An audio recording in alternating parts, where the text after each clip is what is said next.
当严邪与那白衣男子纷纷出场之后，在场之人都在心中感叹起来，尤其是那些年岁近百的老者们，虽然他们也算小辈，可他们心里清楚，这个时代已经不属于他们。而当见到严邪与白衣男子后，他们终于明白，为何这个时代被誉为强者出世的时代，被誉为帝王将要出世的时代。因为这个时代强横的小辈的确很多，甚至可以说比远古之后任何一个时代都要多。否则德玉府、天道府那么多长老与弟子，又怎么可能被精卫一个小辈压制？但现在出现在天际之上的两个人，每一位的修为都要在精卫之上，这就真是让人们想不赞叹都难。你凭什么说楚风是胆小鬼？你对他了解吗？严邪用那冷冰冰的目光盯着白衣男子问道。他拿楚风当挚友，所以便如辣椒一样，容不得任何人羞辱楚风。更何况他已意识到，对方这个时候出现，定是来者不善，受人邀请却不敢来，不是胆小鬼又是什么？白衣男子说道。你怎么就知道楚风不敢来？也许他此刻已经进入这堡垒之中，只是你还未见到。严邪说道。四大地族联手通缉于他敢来？白衣男子问道。依照我对楚风的了解，只要他收到邀请，必然会来。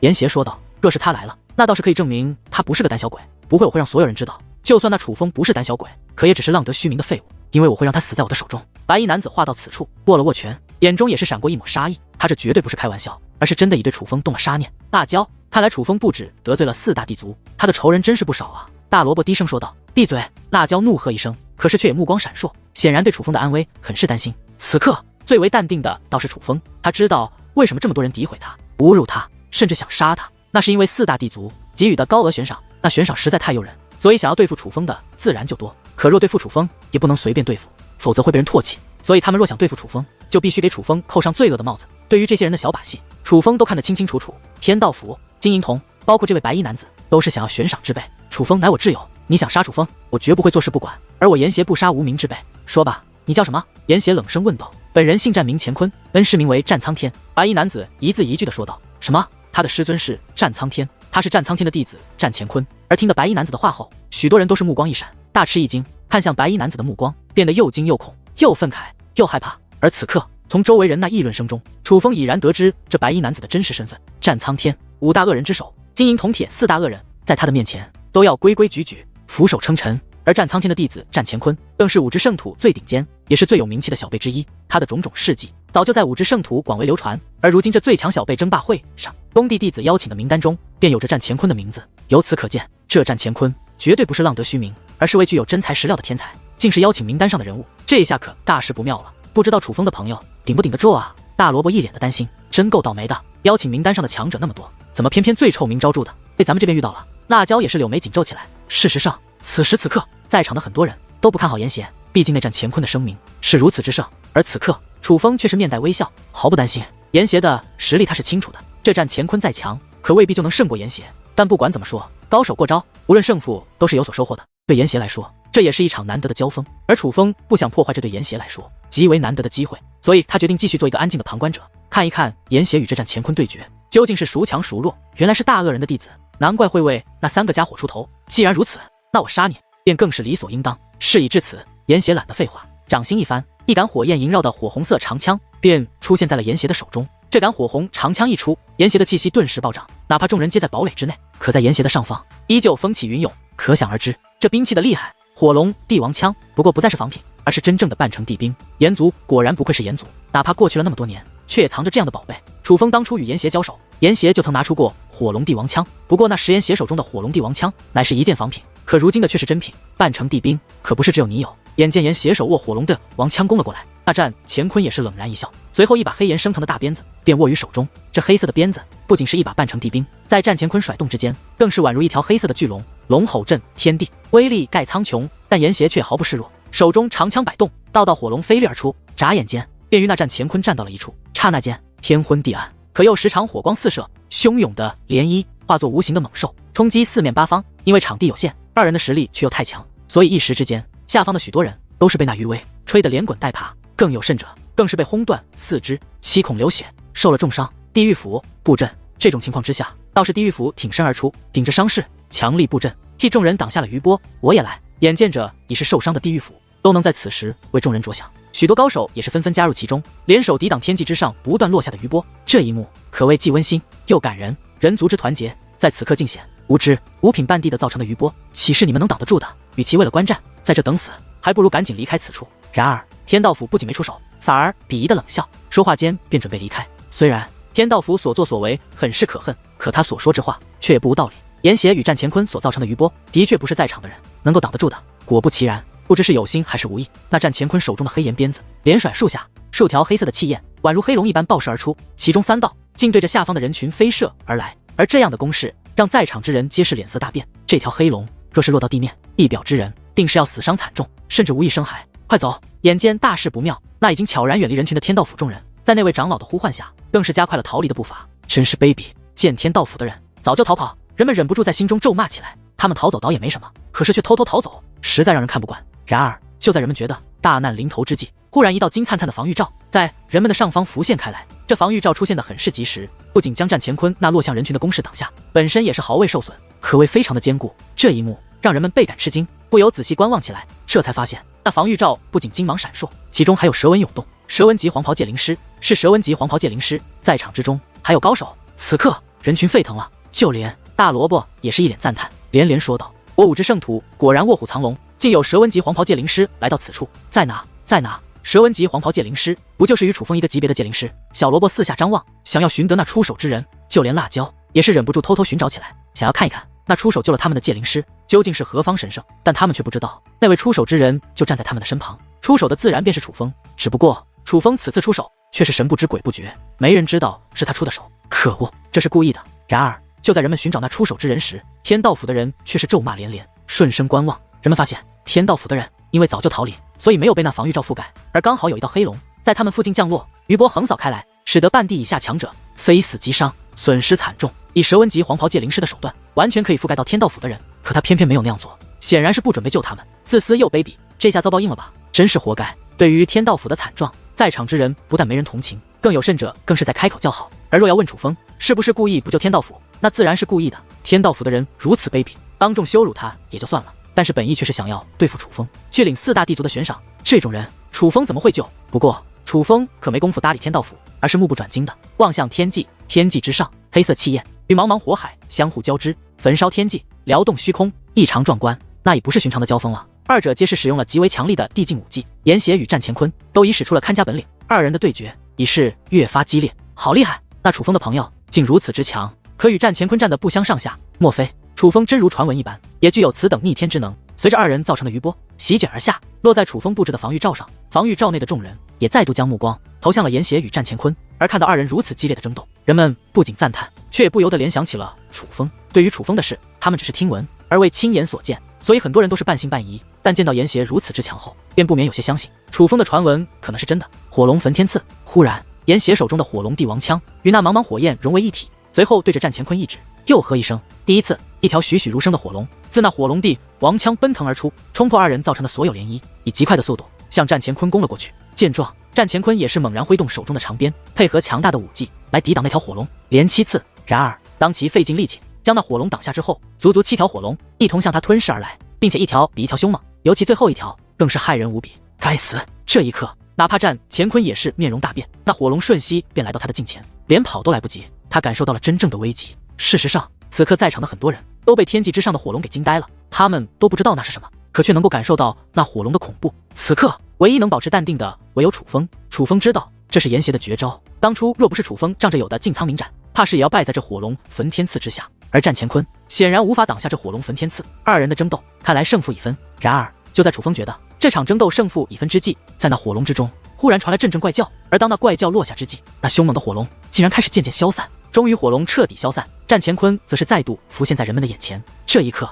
人们才发现在战乾坤的身上竟然布满了黑色的虫子，密密麻麻的爬满全身。可是这明明身体通黑的虫子，不仅肚子鼓胀，还发出隐隐火光，甚是诡异。这虫子，楚风眉头一皱，他知道先前的怪叫是这些虫子发出的，而那火龙的力量也不是无缘无故消失，是被这些虫子给吞噬了。是这些虫子救了战乾坤一命。忽然那些虫子开始爆炸开来，每爆炸一只便会发出一道火光，连绵爆炸之下犹如小型的烟火盛宴，倒也是颇为壮观。而当那些虫子消失后，人们发现战乾坤竟是衣衫全无，赤着身子站在天机，可他的肉身却是完好无损，真是好险！若不是有事尊赠我的远古黑虫甲，差一点就败给了你。战乾坤也没有换上衣服，就这样赤着身子说道：“原来是靠至宝挡下了我的火龙焚天刺吗？”严邪眼中闪烁出鄙夷的目光，在他看来，若不是战乾坤有至宝护身，那么这一战他已然赢了。我承认你很强，你的火非寻常的火，非常霸道。我猜你一定不是寻常之辈，可敢报出姓名与出身？战乾坤问道。有何不敢？在下名为炎邪，乃炎帝传人。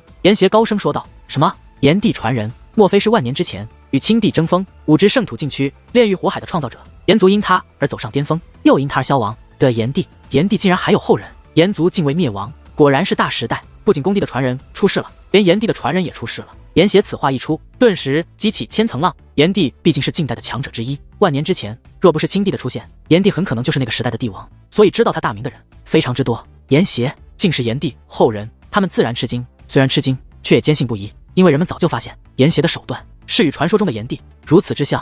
哈哈，竟是炎帝后人，这样的话，你倒是配死在我的手中。得知炎邪身份，战乾坤不但不惊，反而甚是高兴。靠着至宝挡下我攻击的人，也敢大言不惭地说这种话，你那至宝已没，难道还能挡得下我的火龙焚天刺吗？炎邪提着火龙帝王枪，眯着眼睛问道。哈哈，先前不过是大意而已，我可还没有动用全力，我若动用全力，你炎邪必败。战乾坤说道。自不量力。炎邪被战乾坤的话所激怒，提着火龙帝王枪便再度施展了一波火龙焚天刺。然而面对炎邪的攻击，战乾坤不仅不惧怕，反而嘴角微微上翘，掀起了一抹得意的笑容。忽然间，天昏地暗，风起云涌，道道耀眼的雷电夹带着耀眼的光芒，如奔龙一般在云中闪烁。与此同时，磅礴大雨如瀑布一般倾洒而下，那雨水之强，竟硬生生地将战乾坤的火龙焚天刺给浇灭了。这不可能！炎邪大吃一惊，有些难以接受。毕竟那火龙焚天刺是他最强的武技。而就在这时，那磅礴大雨开始停止，密布的乌云也随之消散。可是此刻在场之人却无一不是骇人大惊。那天际之上的战乾坤没有了肌肤，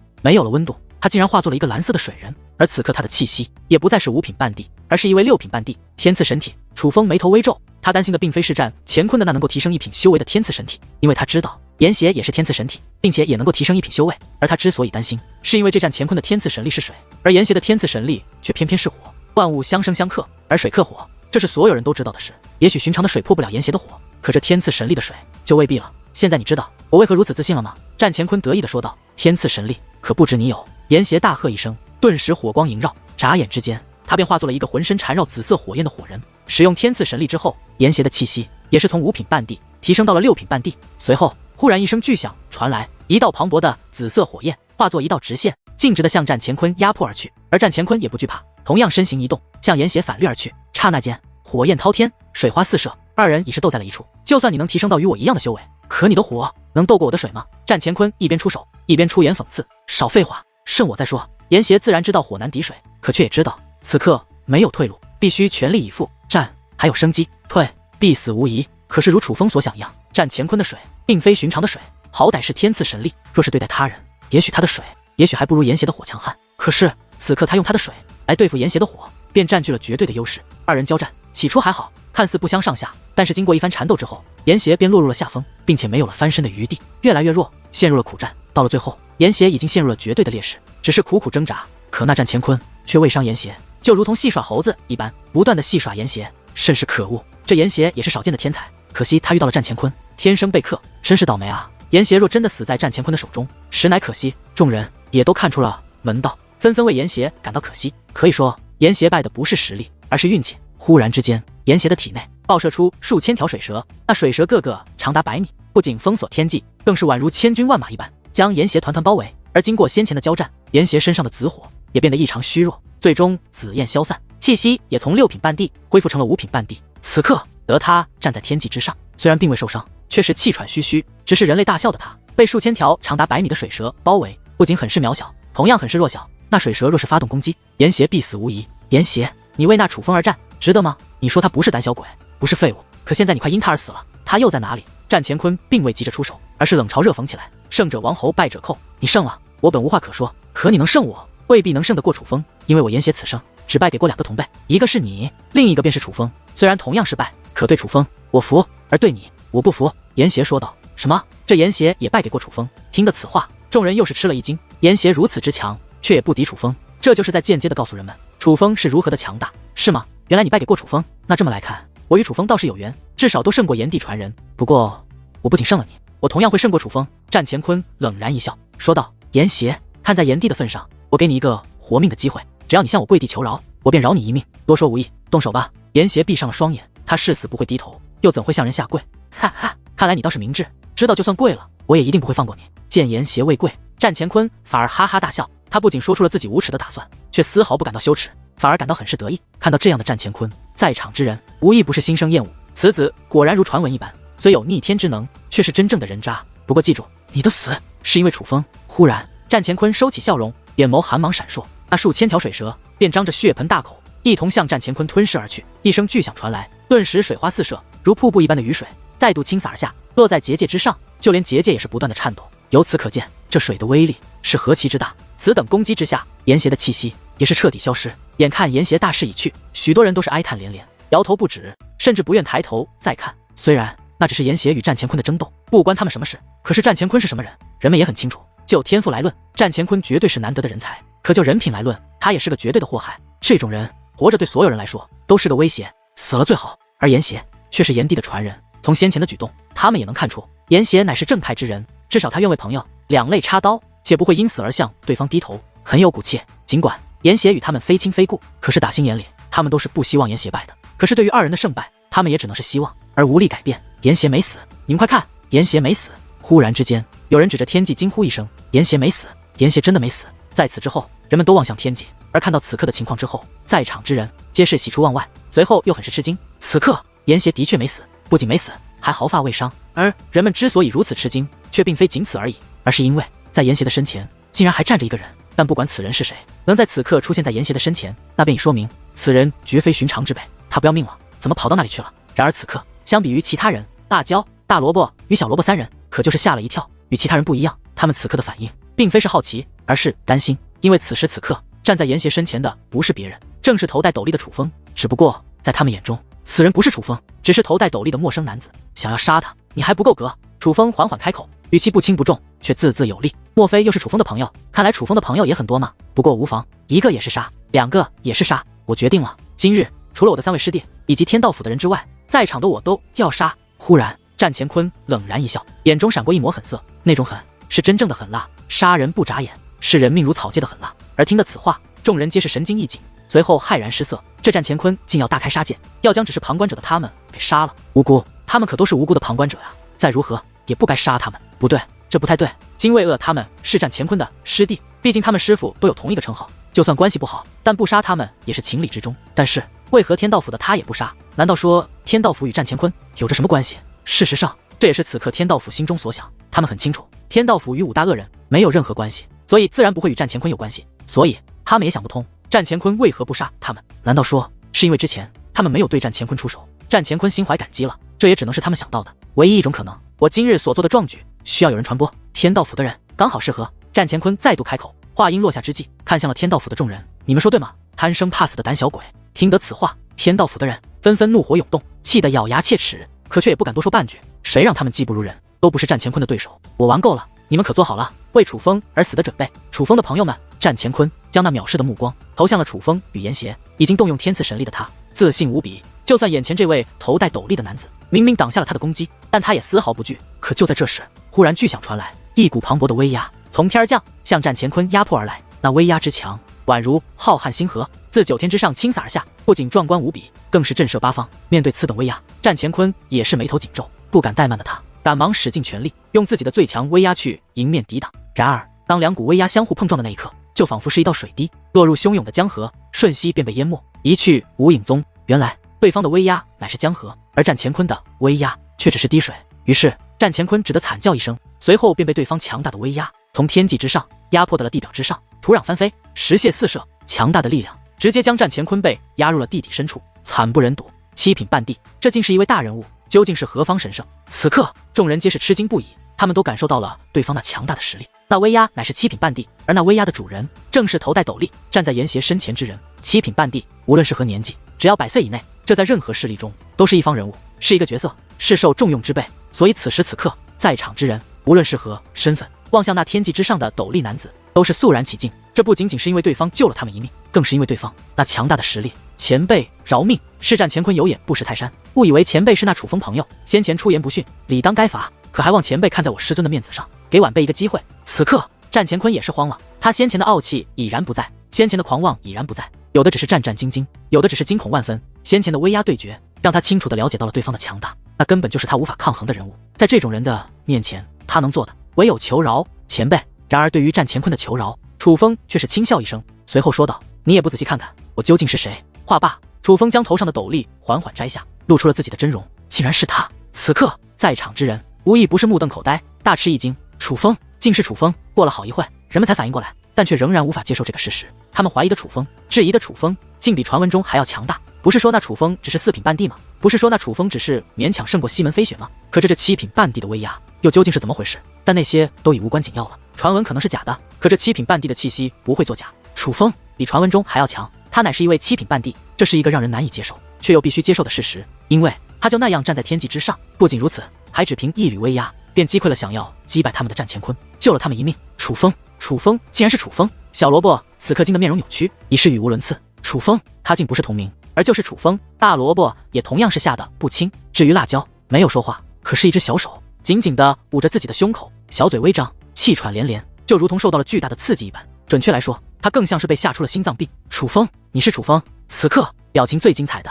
却要数战乾坤。与精卫3人不同，他应该是看过楚风的通缉令，所以知道楚风样子。当楚风摘下斗笠之后，他一眼便认出了楚风。可是那个被他瞧不起的楚风怎么会如此之强？强大到了他只能求饶的份上。此刻楚风踏空而行，向战乾坤缓缓行进。明明没有声音，可是在战乾坤的心中，楚风每落一步都宛如一道惊雷炸响，让他为之胆寒。终于楚风来到了战乾坤的近前，他将战乾坤的那把落在土中的黑岩鞭子握在了手中。那黑鞭刚刚入手，战乾坤便脸色一变，随后大嘴一张，一大口鲜血自口中喷洒而出。而与此同时，天昏地暗，风起云涌，这方天地的武力都是暗自奔腾，随后又汇集到那黑岩鞭子之中，与楚风相融。这楚风竟强横到了如此地步。见到这一幕，众人惊讶地张大了嘴巴，因为他们亲眼看到楚风斩断半城地兵与战乾坤的联系，并且还让那本属于战乾坤的半城地兵臣服于他。这不是简单的认主，而是臣服于主。此刻联想到之前的传闻，人们都开始相信楚风真的征服了那传说中的邪神剑，因为楚风具备这个能力。看来这点力量对于我来说已经很少了。楚风感叹一声，想当初一把王兵臣服于主，楚风都可提升1品修为，可是现在一件半城地兵臣服于他，他的修为却是根本不受影响。不是臣服他的半城地兵没有给予楚风力量，只是如今楚风需要的力量实在太多，半城地兵给予的虽然不是微不足道，可也没有了太大分量。忽然楚风甩动手中的黑岩掌鞭，猛然一指，那长鞭竟如一杆长枪一般，笔直地对准了那埋在土中的战乾坤。给你一个机会，只要你向我跪地求饶，我便饶你一命。此话当真？战乾坤张大双眼，有些不敢相信地问道。当真？楚风说道。听得此话，战乾坤便自土中猛然掠出，随后又猛然下落。而当他落地之时，却是双膝着地，不仅跪在了楚风的面前，还不断地向楚风磕头认错，口说求饶的话语。虽然战乾坤表面卑躬屈膝，可实际上他的内心却在心中冷笑，暗道：君子报仇10年不晚，颜面虽重，可在生命面前却不值一提。我战乾坤今日跪你楚风，日后必定让你10倍奉还。不仅你楚风要死，你楚风的家人，你楚风的朋友，任何与你一点关联的人都要死。想到此处，战乾坤将那暗藏杀意的目光扫向了楚风、严邪，甚至是地表之上的辣椒、大小萝卜等人。尽管辣椒他们会与楚风表现得多么亲密，可观察细腻的战乾坤也可确定辣椒他们与楚风有关系，在心中将辣椒他们列入了必杀的名单。然而就在这时，那战乾坤忽然感觉丹田剧痛无比，低头一看，楚风竟用那黑岩鞭子刺破了他的丹田。虽然只是刺破了一点，可他的丹田处仍旧是鲜血直流，而他苦修多年的修为正在此刻急速流失。楚风，你言而无信！战乾坤大惊，指着楚风又恼又怒。战乾坤，看来你除了心狠手辣之外，还是真是很蠢，竟不知道就算你跪地求饶，我也绝对不会放过你。楚风微笑着说道，看着战乾坤的目光中充满了藐视与戏耍的味道。在楚风的眼中，这战乾坤就是一个跳梁小丑。战乾坤虽然很是愤怒，可却又无力反驳，因为楚风所说的话虽然有些无耻，可这不正是他之前用来羞辱严邪的话吗？只是此刻楚风用这些话来羞辱自己，他却是如此的难受，巨大的羞辱感压得他很是难受。这一战他败的不仅是修为，败的还有智商。楚风，你若杀我，我师尊定然不会放过你。他老人家若是现身，就算是3府的当家长老也要畏惧。战乾坤一脸怒容地说道。是吗？楚风问道。你可以不信，但你日后便会知道，你今日所作所为是在自寻死路。战乾坤咬牙切齿地说道。你这话说的就好像是如果我放过你，你就会放过我一样。可是你觉得我会像你那样愚蠢吗？愚蠢到以为我今日放过你，你便不会对付我？楚风眯着眼睛问道。楚风，我战乾坤对天发誓，只要你放过我，今日之事我既往不咎。不仅如此，我还愿与你结交未友。战乾坤举手发誓。你觉得我会相信你这个言而无信的小人吗？楚风笑得更深，可是忽然之间，手中的黑岩长鞭猛然一刺，只听突的一声，便刺穿了战乾坤的丹田。楚风，我师尊一定不会放过你，你会不得好死。不仅你死，你身边的所有人都要死。眼见丹田彻底被破，战乾坤知道自己死期已到，便不再伪装，而是凶相毕露的诅咒起来。我知道你师尊很强，5大恶人之首，自然不是寻常之辈。可那又如何？你师尊现在强，不代表以后强。总有一日，你那让无数人畏惧的师尊会畏惧我楚风。不过可惜，你看不到那一天了。楚风冷笑道：“楚风，不要，有话好说。尽管知道死期已到，可战乾坤还是不想死。可是战乾坤话还未说完，便已爆体而亡。除了那腰间的乾坤带落入了楚风手中之外，他连根毛都没有剩下，都被轰成了渣，被灭得彻彻底底。此刻天上地下一片寂静。当人们亲眼目睹楚风斩杀战乾坤之后，众人已然说不出话来。尽管战乾坤该死，人人想要诛之，可是真的敢杀他的人又有几个？不管别人多想杀战乾坤，可他们只是想想，而楚风却做到了，并且是说杀便杀，干脆利落。之前想对付我楚风的人似乎不少，现在我楚风来了，哪些想要动手的就别藏着掖着，直接冲我来吧。楚风摊开双手，扫视下方众人，一副放马过来的样子。此刻众人皆是低头不语，哪怕没有想过杀楚风的人，也不敢与楚风对视。别看楚风的目光散发的是柔和的笑意，可那暗含的含义却是直刺灵魂。他们怕楚风误会，怕楚风误以为他们有对付他的念头。说的简单一点，他们怕被楚风杀死。一时之间，本就寂静的此处更是静得诡异，除了风吹草动之音，唯有人之心跳砰砰直响。若是不敢出手，那就别背后说人闲话，否则坏的只是自己的名声。楚风再度说道，讽刺至极。听得此话，天道府的众人顿时心中一紧，身体一颤。他们非常清楚，这话说的便是他们。其实他们真的有打算对付楚风，可那是之前。当见到楚风之后，他们已经打消了这个念头。天道府之内自然有很多人可以对付楚风，可至少他们却还不配。天道府的那位长老，你说我说的对不对？就在这时，楚风忽然看向了那位天道府的长老。面对楚风的问话，那位天道府长老顿时眉头紧皱，哭笑不得。楚风小友所言极是，所言极是啊！无奈之下，天道府的长老只能一脸不自在的笑着，不仅要笑，还要抱拳施礼，做出作揖的姿态。他这是在暗中求饶，示意楚风放他一马，因为他怕楚风。之所以怕，是因为楚风杀他轻而易举，并且他知道楚风除了拥有杀他的实力之外，还拥有杀他的胆量。这样的楚风，他不得不怕。见到这一幕，人们都不由得倒吸了一口凉气，一言一语便将天道府的长老逼到了这种田地。此等情况，2字便可形容：霸道。看到如此卑微的天道府长老，楚风轻蔑一笑，便身形一动，来到了金卫银卫同卫3人的身前。楚风，不要误会，我们的确是孤陋寡闻，未听过你们的大名。若是早知你如此强悍，借我们10个胆子，也不敢说你的不是啊！已是身负重伤的金卫3人连连求饶。你们说我没关系，但若如我朋友，我便不能忍。楚风话到此处，连续3掌拍出，砰砰砰的3声，金卫3人也是纷纷死在楚风手中。见此一幕，人们更是心中一叹。楚风不仅实力强横，杀伐果断，更是重情重义，实乃难得。因为天道府的人侮辱了楚风，但楚风并未对付天道府的人，这证明对于侮辱他的人，楚风的确不是非常在意。可是战乾坤、金卫银卫同卫4人，楚风却直接斩杀，而原因乃是因为他们侮辱了楚风的朋友严邪兄。想不到我们又见面了，解决金卫3人，楚风才来到严邪身前。我万里迢迢来到此处，本为寻你一战，只是现在来看，我是白跑一趟了。严邪苦笑着摇了摇头。当日他败给了楚风之后，便约定日后再战。为此，他运用炎族的修炼至宝以及修炼资源，以冒走火入魔的危险，苦修1年，修为连续提升4品。本以为就算胜不了楚风，也可与楚风一战，却不曾想楚风已是7品半地。他知道他与楚风的约战已无需进行，见我一面不也挺好？楚风笑着说道。能在此处见到严邪，他真的很是高兴。自然挺好，不过若是能见你击败众人，夺得最强小辈称号，那便更好。严邪也是难得的笑了笑，想不到连你也会开玩笑了。楚风说道。这可不是玩笑，而是我觉得当今的5之圣土，只有你配得上这个称号。严邪虽然始终面带笑容，可是眼中却散发着认真的目光。来，给你介绍我刚认识的3个朋友。楚风带着严邪来到辣椒3人近前介绍起来。这是严邪，炎帝传人，想必也不用我多说了。楚风对辣椒3人说道，随后看向严邪，指着大萝卜与小萝卜道：这是大萝卜与小萝卜，是对亲兄弟，而这位是辣椒。话到此处，楚风指向了辣椒。辣椒姑娘的本事我已经见识过了，很是勇敢。严邪说道。而此刻辣椒则是小脸通红，低头不语，连话都说不出来。想不到辣椒也会脸红，严邪兄，你能让这丫头脸红，可真是厉害。楚风打趣的说道。楚风，他可不是因为严邪脸红，而是因为你脸红。大萝卜笑嘻嘻的说道。大萝卜找死啊！辣椒狠狠地踢了大萝卜一脚，随后便跑进了自己布置的结界房屋之内。虽然辣椒进入了结界房屋，可是楚风却能发现辣椒已经在房屋内解除了那隔绝视线与声音的结界，躲在结界房屋内偷偷地注视着自己，且脸上还挂着满足的笑意。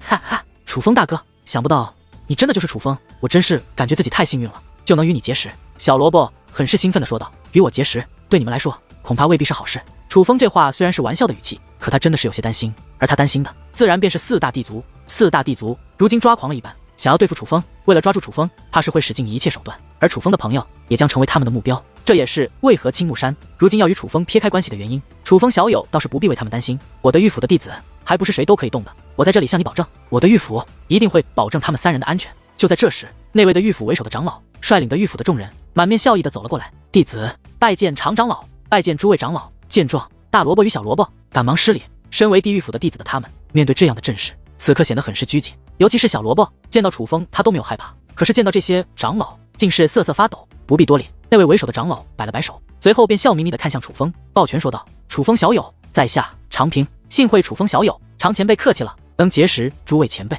乃是楚风的福气。”楚风也是客气的回礼。对于地狱府的这位长老，楚风的印象还是不错的。虽是的狱府的人，可他们先前的所作所为，却更像正义之师。常前辈，你应该知道我担心的是谁。虽然他们不如你地狱府，可在五之圣土也是有着不容小觑的力量。你真的能保他们安宁？楚风指着大萝卜与小萝卜说道：“这点楚风小友大可放心，我地狱府若是这点能量都没有，那也就妄称地狱府了。虽然他们3个在我地狱府之内不过是寻常弟子，可也绝不容外人欺凌。此次我地狱府来了不少高手，只不过都在堡垒之外。在这堡垒之内，我们不敢说天下无敌，但是出了这堡垒之外，绝对没人能动得了我地狱府一兵一卒。”常长老拍着胸脯保证道：“地狱府果然名不虚传。”听到这里，楚风才释然地笑了。地狱府的能量很大，他自然相信地狱府有保护辣椒他们3人的能力。只是有能力保护，不代表一定会保护。毕竟这位常长老也说了，辣椒他们不过是寻常弟子而已。但是这位常长老不管是何身份是何地位，既然当众如此保证，并且还是代表地狱府保证，那么地狱府就一定不会允许辣椒3人被4大地族的人动，否则丢的乃是他地狱府的面子。楚风小友，今日可还是要多亏了你出手相救，否则今日我们怕是都要死在那战乾坤的手中啊！常前辈真是过奖了，今日之事并没有那么严重。楚风谦虚地说道：“不是我客气，而是本就这样严重。楚风小友，你就不必谦虚了。今日在场还活着的所有人都欠你一个恩情，大恩不言谢，客气话我就不多说了。为了表示感谢，我想请楚风小友同饮一杯。”长老笑挥手邀请道：“常前辈的好意，楚风心领了。只是我言携兄相别多日，今日难得一聚，有很多话要说，而时间紧迫，怕是今日不能陪常前辈饮酒了。改日若还有机会，楚风定然与前辈不醉不归。”然而对于这位的狱府长老的邀请，楚风却是笑着拒绝。听得此话，大萝卜与小萝卜顿时神经一紧，吓得不轻。虽然这位常长老在整个的狱府来说乃是末流长老而已，可不管怎么说，这位常长老都是他地狱府的长老，对于他们这些弟子来说，却也是不容得罪的。并且这位常长老刚好是负责大萝卜他们的长老，对于这位常长老的脾气，他们还是了解的。这位常长老的脾气可是非常的暴，他们这群弟子之中几乎没人敢得罪他，而楚风竟然当着这么多人的面拒绝了常长老的邀请，这在他们看来，楚风绝对是摊上大事了呀！哈哈，那好，若有机会我们再聚，今日我便不打扰了。然而对于楚风的拒绝，常长老竟丝毫没有动气，反而就这样笑着离去。看到那平日里甚是霸道的常长老，此刻在楚风面前竟如此大度，大萝卜与小萝卜似乎终于明白了实力未尊的道理。不是这常长老难以亲近，只是他们还没有达到这位常长老亲近的标准。只要实力足够，这平日里凶神恶煞的常长老不仅可以和蔼可亲，还可以通情达理。此处不方便，严邪兄，我们屋里说话。楚风说话间，带着严邪等人走入了那结界房屋之内。而见楚风等人进来之前，害羞的辣椒则是赶忙躲到了自己的房间之中。看到这样的辣椒，楚风则是淡然一笑，这个丫头可比他想象的有趣多了。之前明明那般火爆，一副天不怕地不怕，甚至连死都不怕的样子，可现在竟胆怯到了这种地步。楚风大哥，我不明白你为什么拒绝常长老的邀请啊？进屋后，小萝卜一脸不解地说道：“我若是去，他们一定会邀请你们兄弟，而我看你们兄弟在那常长老的面前如此拘谨，就算去了也不会痛快，索性便拒绝了。”楚风说道。听得此话，小萝卜与大萝卜都愣在了那里，他们真是没有想到，楚风拒绝常长老的邀请，竟然是因为他们兄弟2个。一时之间，一股暖流涌遍全身，而嘴角也扬起了一抹满足的笑意。这些东西送给你们。楚风自乾坤袋内取出一些修炼资源以及不少奇珍异宝，分别递给了大萝卜与小萝卜。楚风这么久以来掠夺了不少宝物，只是很多宝物对自己来说已是无用，可是对大萝卜与小萝卜来说却有着大用。其实今日再战乾坤，精卫恶4人的乾坤袋内，楚风也获得了不少宝贝，甚至就连半成地兵就有4件。虽然除了战乾坤那件黑岩掌鞭，其他的都是仿造品，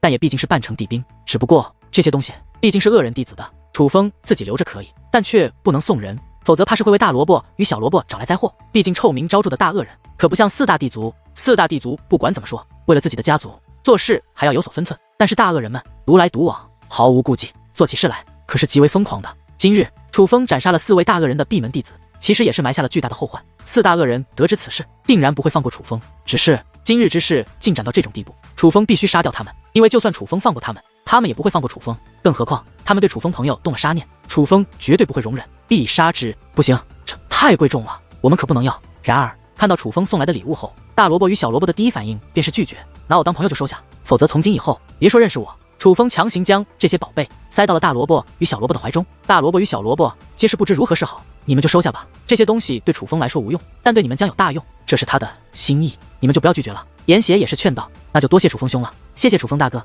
在严邪的劝说下，二人这才接受，随后小心翼翼地将这些东西收了起来。而收起宝贝后，两个人已是笑得合不拢嘴。他们之前不收，只是不好意思收，因为他们知道这些东西实在太贵重了，贵重到他们不敢想象，哪怕让他们的家族倾家荡产，也买不起这样的宝贝。但实际上，他们也是非常想要的，毕竟就如严邪来说，这些东西对他们来说会有大用。如果不是楚风赠予，也许他们一辈子都得不到这样的宝贝。所以此刻，二人对楚风既感激又感恩，同时也感觉自己非常幸运。楚风简直就是他们的大贵人。这个是给辣椒的那份，大萝卜，你帮他收着吧。随后，楚风又取出一些宝贝，递给了大萝卜。这些宝贝相比于大萝卜和小萝卜的，还要多上不少。不是因为楚风偏心，只是楚风搜罗他人宝贝的时候，的确获得了一部分女子专用的这些东西，楚风留着也没什么用，于是就将一部分送给了辣椒。楚风兄，这个还是你亲自去吧。大萝卜嘿嘿笑道，就是送人礼物，当然要亲自去，难道你也害羞？严邪也是说道，我楚风还不知道何为害羞，只是怕辣椒那丫头害羞。楚风嘿嘿说道，谁说我害羞了？就在这时，辣椒忽然推门而出，虽然话说的硬气，可小脸依旧通红，目光只看了楚风一眼，便赶忙躲闪开来。此刻，严邪站起身来，咳嗽了2声，随后又对大小萝卜使了一个眼色，走了出去。而大萝卜与小萝卜也是心领神会，纷纷笑嘻嘻地走出结界房屋，只留下了楚风与辣椒二人。见大萝卜他们离开，辣椒有些不知所措，既不好意思再度躲藏，也不敢看楚风，一时之间尴尬至极。辣椒怎么不看我呀？楚风笑眯眯地问道。我辣椒不知如何回答，但那裙摆之上紧紧抓着的一双玉手，可以证明他是多么的紧张。看来是我长得太丑，令你不敢正视。既然如此，我还是将它戴上吧。楚风将那个斗笠取出，戴在了脑袋上。见楚风这样，辣椒被逗得笑了出来，随后说道，不是这样的，我只是知道你的真正身份后，一时间有些不好意思面对你，有何不好面对的？楚风摘下了斗笠，而此刻辣椒的目光倒是不再闪躲了，只是脸色依然涨红，很是羞愧地说道，之前我还叫你改名字，却不知道你就是楚风本人。话说你怎么不告诉我就是楚风？现在这样，我感觉自己好丢人。辣椒又问道，哈哈，我当时若是告诉你，你肯定不信，搞不好会骂我。楚风说道。辣椒不再说话了，因为以他的性格来说，搞不好真的会骂楚风。其实这样也很好，正因为这样，我才觉得你与众不同，很是可爱。楚风说道。你真的这样觉得？听得此话，辣椒露出了喜悦的目光。这是自然，辣椒，其实我们早就是朋友了，而朋友之间可没有躲躲闪闪的，以后你看见我可就不要再躲了。楚风说道。一定不多了。辣椒点了点头，随后绽放起了灿烂的笑容。他发现这样与楚风正面交谈感觉很好，这是我给你准备的一些礼物，之前为了帮我说话，让你受委屈了。楚风将那些礼物递给了辣椒，辣椒倒是没有如大萝卜与小萝卜那样推脱，但却同样小心翼翼地收了起来。但辣椒与大小萝卜还是有所不同的，大小萝卜小心翼翼是因为这宝贝珍贵，而辣椒小心翼翼却是因为这些宝贝乃是楚风所赠。在此之后，楚风又与辣椒聊了许多，而辣椒那紧张的情绪也在此期间彻底消失，虽然不再像之前那般大大咧咧地与楚风交谈，可也自然了许多。随后楚风将严邪他们也都叫到了结界房屋之内，几人终于能正常交谈了。此次最强小辈比拼，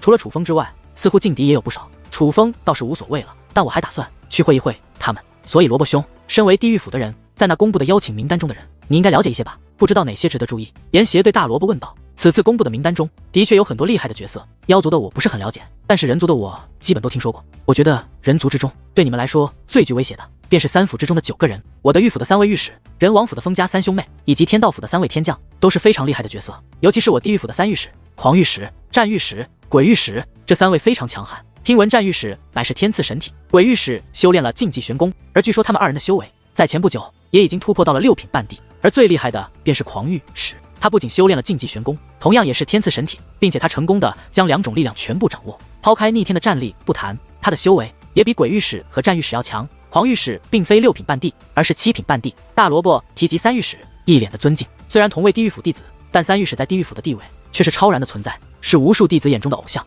既然每个人的修为都在我之上，看来帝王领域果然不同凡响。严邪微微一声，随后问道，那天道府与人王府的那几位呢？天道府的3位天将我不是非常了解，但我却听说过他们是天道府10位天将中最强的3位。想一想，天道府总共10位天将，个个实力不凡，但只有最强的3位接到了邀请，这已说明他们的实力。至于人王府的封家3兄妹，也同样是人王府中最强的3位弟子，他们早就扬于与帝王领域，莫说同辈中人，老一辈的强者败在他们手中的都是数不胜数。不过他们闭关已有2年之久，如今究竟是何修为，我们也不太清楚。但当初他们就一直是我地狱府3位御史的劲敌，想必如今的他们也不会比我地狱府的3御史差。大萝卜说道：“果然是强者如云，不过正是这样，那才有趣。”此刻，严邪并未气馁，反而眼中涌现出了期待之色。严邪兄，你是快要突破了吧？忽然，楚风问道：“你怎么知道？”听得此话，严邪顿时一愣，眼中露出意外之色。别忘了，我可是界灵师。楚风笑眯眯地说道：“差点忘记，你的结界之术可是异常厉害的。”严邪恍然大悟，随后笑着说道：“的确是快要突破了，不过还差一点。若是我自己修炼，起码也要3个月的时间。但用他的话，我估计着，在这场比试正式开始之前，我能成功突破到6品半地。”严邪说话间，自乾坤袋内取出一物，此物火红之色，像是一个果实，可绝不是寻常的果实。这果实不仅燃烧着火焰，其中更是蕴含着特殊的力量，无形之间冲击着在场的每一个人。楚风已经看出这是一种修炼资源，但却不是简单的修炼资源，而是特殊的修炼资源，是为炎族之人量身打造的修炼资源。严邪兄所指的正式开始，是最后20个人与工地传人的对决。大萝卜问道：“正是。”严邪点了点头。可是，哪怕是那最后的对决，从今日开始计算，也没有多少时间了呀。只靠这个东西，你真的能够突破？大萝卜一脸惊讶地问道。小萝卜也是露出了同样的表情，哪怕辣椒一双美眸也是微微闪烁，目光中散发着难以置信之色。他们没有楚风的感应力，尽管能看出严邪手中那火红果实的厉害，可也感受不到那东西暗含的特殊力量。更何况，对于他们来说，想要突破一重修为是非常艰难的事，不仅需要在丹田内汇集充足的武力，更重要的是用心与天地沟通，结合前人的修武知识，以自身的特点去感悟，唯有感悟突破的契机，领悟全新的力量，这才能尝试突破。但哪怕感悟到了契机，领悟到了力量，沟通到了新的武力，却也未必成功。所以，哪怕也有突破瓶颈之法，可想要突破成功，也是非常消耗时间的。正常来说，最好的方式就是闭关修炼，而这闭关时间有长有久。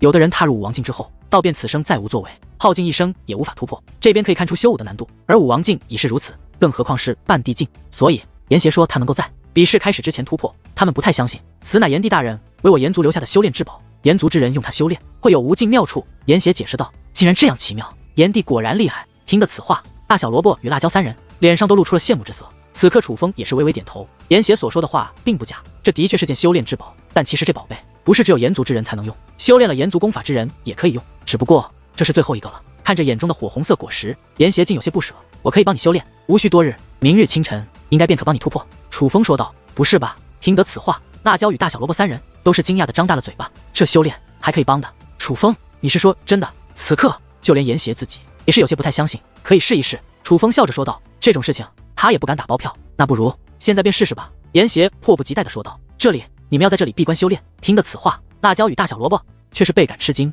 可以。而楚风却是微微一笑，点了点头。随后，楚风便与严邪一同进入了房间之中，而辣椒与大小萝卜却是胆战心惊的注视着外面的一切，注视着外面之人的一举一动，生怕有人来破坏他们这结界房屋。闭关之人最怕的就是被打扰，尤其是冲击屏障突破修为的关键时刻，若是被人打扰，轻则失败，重则丹田受损，此生无法修炼。而楚风竟要帮助严邪在短短几个时辰之内突破修为，这真的可行吗？他能够成功吗？时间一点一滴的过去，天际的东方已经泛起了微光，不过短短几个时辰而已。可是对于辣椒等人来说，却是宛如过去了数年之久，身心疲惫不堪。他们不仅担心严邪会失败，还怕严邪与楚风因为严邪的突破失败而受到影响。终于，阵阵脚步响起，辣椒3人则是立刻站起身来，将那关切的目光投向那脚步传来的方向。此刻，楚风与严邪已是一同自结界房屋走出。楚风与进去之前相比，没有任何变化，而在关严邪不仅面色红润，他的气息也已不再是5品半地，而是6品半地。你们竟然成功了！辣椒与大小萝卜皆是惊讶地张大了嘴巴，眼中流露出又惊又喜之色。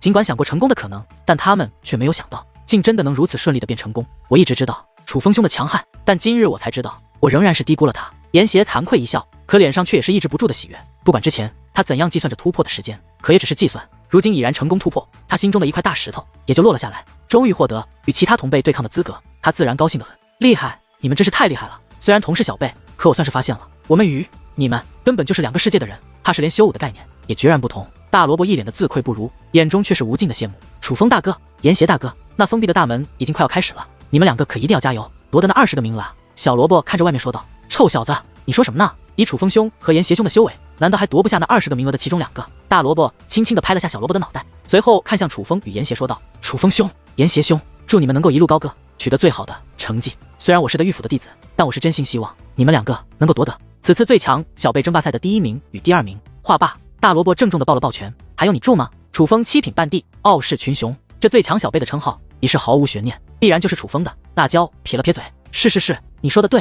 大萝卜与小萝卜皆是不敢反对。听这话，你们是不准备进去了？楚风问道。哈哈，以我们的实力，进去也是白费，何况里面危险重重，我们就不去冒这个险了。大萝卜说道。是啊，我们来此就是陪辣椒姐姐来找楚风大哥你的，如今不仅见到了，竟然还成了朋友。辣椒姐的心愿已经达成了，我们的心愿也已达成了。小萝卜说道。此刻，辣椒嫣然一笑，却是不再说话，但却已经默认了大萝卜与小萝卜的话。不过，说实话啊，若是能够进入这堡垒中心，亲眼目睹5只圣土最顶尖的天才们交手，那我此生也是无憾啊。大萝卜感叹道。是啊，长老们都说了，这一战的天才们，日后定然都是5只圣土最强的大人物。小萝卜也是一脸的向往。而听得大萝卜与小萝卜的话后，辣椒则是先看了楚风一眼，随后笑着畅想了起来。你们若是想看，我倒是有一个办法。楚风说道。什么办法？听得此话，辣椒3人一同问道。我带你们3个进去。楚风说道。什么？听得此话，辣椒3人皆是一惊。你说要带我们3个人进去？大萝卜与小萝卜一同问道。他们不是没听清楚风说什么，只是不敢相信自己的耳朵。虽然还不知道那大门之内究竟是什么，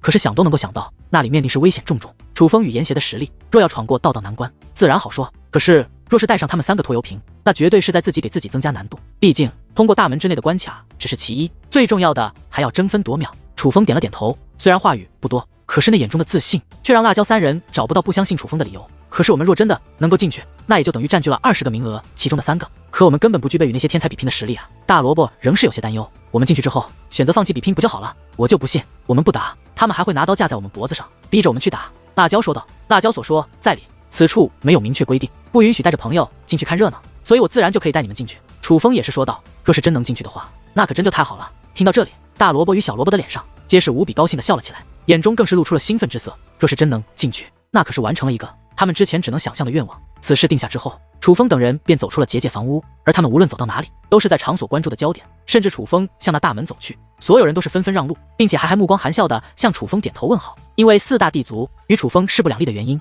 很多人哪怕敬佩楚风，想与楚风结交，可也不敢与楚风走得太近。但同样的，他们也不敢得罪楚风。终于，大门之上的倒计时停止了，可那大门没有立即开启，而是一道虚幻的身影浮现在了大门之前。那是一名中年男子，这名中年男子与那门一样高大，站在那里宛如一座山峰，甚是骇人。虽然只是虚影，可是这名男子的气质却也让人神经一紧，内心一动，发自肺腑的升起敬畏之意。这是一位5帝强者，并且不是寻常的5帝，他是级别还要在4大地族的族长之上，否则不可能具备如此气质。当这虚影出现之后，人海之中沸腾了，人们都感受到了这位男子的强大，并且很多人都不认识他，他就像是一个5只圣土之中从未出现过的强者。所以众人的第一反应就是，这名男子会不会就是这堡垒的创建者，工地传人背后撑腰的靠山？诸位，此门将要开启，其中的风险相信不用我多说，你们也能猜到。在这里，我只是想要提醒一下大家，在所有进入这堡垒的人中，能有机会与工地传人交手者只有20个人，这20个名额需要最快到达指定的地点才可。而当那20人进入之后，其他人便无法进入，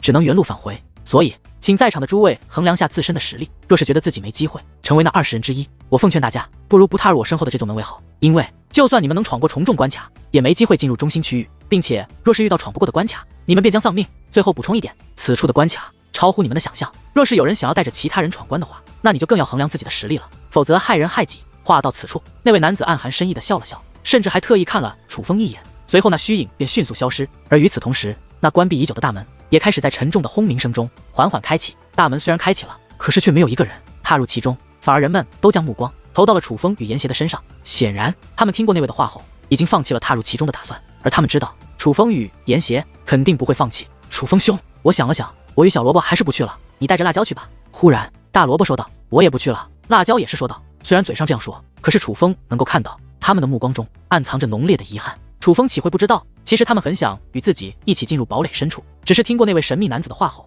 他们不想成为自己的累赘罢了。于是楚风微微一笑道，你们是信不过我？不是的，只是辣椒等人也不知如何回答，哪来那么多只是可是，跟我走便是。楚风说话之间，大袖一挥，一层结界之力便如金沙一般倾洒而下，落地之后又化作3道防御罩，将辣椒3人护在其中。而这3道防御罩皆与楚风紧密相连，楚风去哪，他们去哪。随后身形一动，还不待辣椒3人反应过来，他已是化作一道流光，径直的掠入了那大门之内。严邪兄，你可要跟上啊！虽然你是7品半地，可你毕竟带着3个人，我可未必会输给你。见状，严邪则是淡淡一笑，随后脚步向前一踏，同样化作一道流光，向楚风追了过去。这楚风竟然不听那位的劝阻，带着3个人进去了。那3个人的修为都在半地之下，是绝对的累赘。楚风带着他们，这不是给自己增加难度吗？眼见着楚风带着辣椒3人踏入了其中，许多人都是不由得倒吸了一口凉气，露出了担心的神情。楚风实力强横，就算带着3个人，也没人能比他快。但也有人对楚风抱着巨大的信心，此子狂妄自大，实在太过自负了一些。然而就在此时，天道府那位为首的长老